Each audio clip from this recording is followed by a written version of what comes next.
నీ బట్టి వారు ఎవరైనా లేరని అనిపిస్తున్నారు. ఆకాశములను పట్టజలని మా గొప్ప దైవానికి వందనాలు స్తోత్రాలు చెల్లిస్తున్నాను. దేవా మమ్మల్ని చేటు కొరకు వారి మధ్యలో నివాసం చేయి తండ్రి.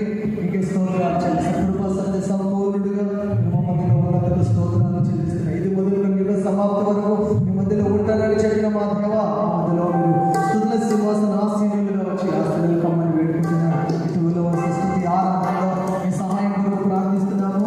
దేవా ఈ కార్యక్రమాన్ని ఆలోచన ఇచ్చిన కుటుంబాన్ని పరిచర్యలు వారి ప్రయాణాలను విడుదలను దీవించమని వేడుకుంటున్నాను. స్తోత్రాలు దేవా ఈ రోజంతా పరలోకము మహిమను మేము అనుభవించినట్లు సహాయపడమని వేడుకుంటున్నాను తండ్రి. దేవానికి స్తోత్రాలు. దేవా ఈ మందిరం అంతా నీ మహిమతో కాపాడి మహిమతో నింపండి. దైవజనులను పెద్దలను దేవా ఆశీర్వదించబడిన దేవ వారి మమ్మల్ని ఆశీర్వదించమని దేవ మీ నామాన్ని మహిమపరిచే వారిగా దేవా ఈ స్థలాన్ని ఈ సమయాన్ని దేవ ఆశీర్వాదకరంగా మార్చమని వేడుకుంటున్నాను. మాకు కాదు ఏ భావం మాకు కాదు ఈ కృపా సత్యములను బట్టి నీ నామమునకే మహిమ కలుగును కాక. అంటే నీకే స్తోత్రాలు చెల్లిస్తా. సమస్త స్తుతి మహిమ కనుక ప్రభావములను మీకు ఆరోపిస్తూ యేసు నామమున ప్రార్థన చేసి వేడుకుంటున్నాము తండ్రి. ఆమేన్.